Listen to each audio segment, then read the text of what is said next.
महाराष्ट्र में कोर्ट में जो लगातार जंग जारी है शिवसेना के नए मालिक को लेकर, जिसमें उद्धव और शिंदे गुट दोनों ही दलीलें रखता नजर आया पक्ष, लेकिन शिंदे गुट की दलीलों को स्वीकार करते हुए चुनाव आयोग को मामला सौंप दिया गया है शिवसेना के चुनाव चिन्ह का। लेकिन शिंदे के इस्तीफे को लेकर लगातार सवाल उठाता नजर आ रहा है विपक्ष, और उनका यही कहना है कि एकनाथ शिंदे कब इस्तीफा देते नजर आएंगे। क्यों? क्योंकि उनका यह कहना है कि जो गुजरात में प्रोजेक्ट किया, वेदांता मामला जो प्रोजेक्ट था, उसको लेकर सवाल खड़े किए गए।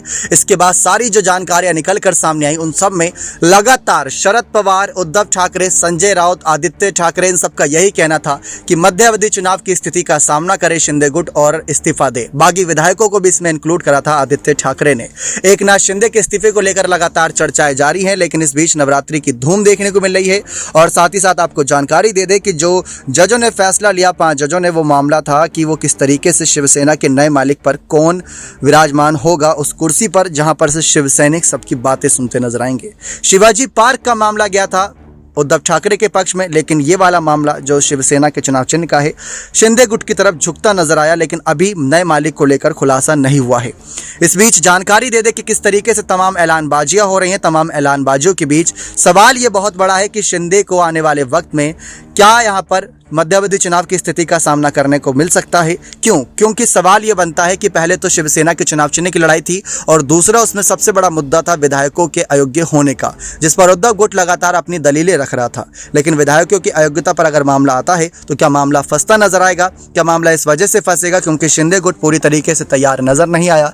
शरद पवार ने यह तक चैलेंज दे दिया था कि 6 महीने में यह सरकार गिरेगी, क्योंकि पहले कैबिनेट विस्तार में दिक्कतें आएंगी, फिर उसके बाद सरकार चलाने में दिक्कत आएंगी दोनों गुटों को लेकर। कांग्रेस ने यह खुलासा किया कि शिंदे जब आए थे तो कांग्रेस के साथ गठबंधन करने की शर्तों को लेकर आए थे, लेकिन उसको ठुकरा दिया गया था उस समय, क्योंकि शिवसेना और बीजेपी का गठबंधन था। यह बड़ा खुलासा था कांग्रेस नेता अशोक चौहान का।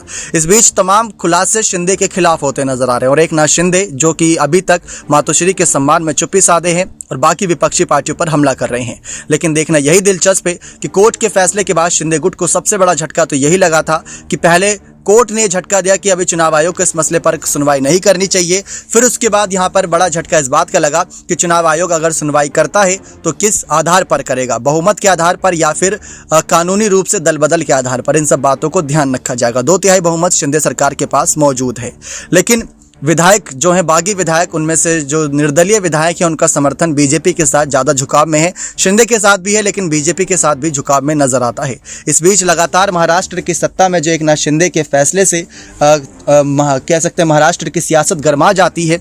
इन सब के बीच कोर्ट के फैसले से जो शिंदे गुट को झटका लगा है, क्या इस्तीफे तक नौबत आ जाएगी? क्योंकि शिंदे के अयोग्य होने पर करार यहाँ पर लगातार उद्धव गुट सवाल उठा रहा है, क्योंकि उनका यही कहना है कि जब सरकार बनी नहीं थी शिंदे की, तब ये महाराष्ट्र छोड़कर गुवाहाटी में थे और उनको बुलाया गया, नोटिस दिया गया था, ये सब हाजिर नहीं हुए।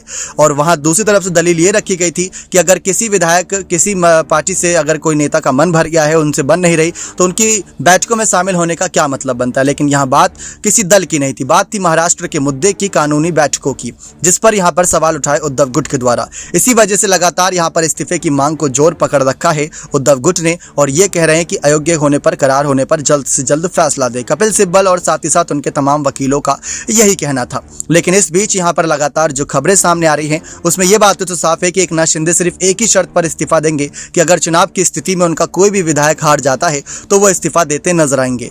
अगर आने वाले वक्त में, जैसे शरद पवार गुट ने चैलेंज दिया था कि 45 विधायकों की हार होगी चुनावों में, अगर ऐसा सच होता है तो फिर आसानी से शिंदे का इस्तीफा तय माना जाएगा। लेकिन अभी कोर्ट के फैसले से शिंदे के इस्तीफे पर पूरी तरीके से रोक है, बल्कि उनको फायदा हुआ है, और चुनाव आयोग अब आखिरी फैसला सुनाएगा शिवसेना के नए मालिक पर। आप क्या चाहते हैं, शिवसेना का नया मालिक कौन बनाए? अपनी राय खुद कह सकते हैं यहाँ पर बताते नजर आइए। तमाम समर्थकों को जो हमारे चैनल के साथ जुड़े हैं, और साथ ही साथ हमें भी बहुत बहुत धन्यवाद।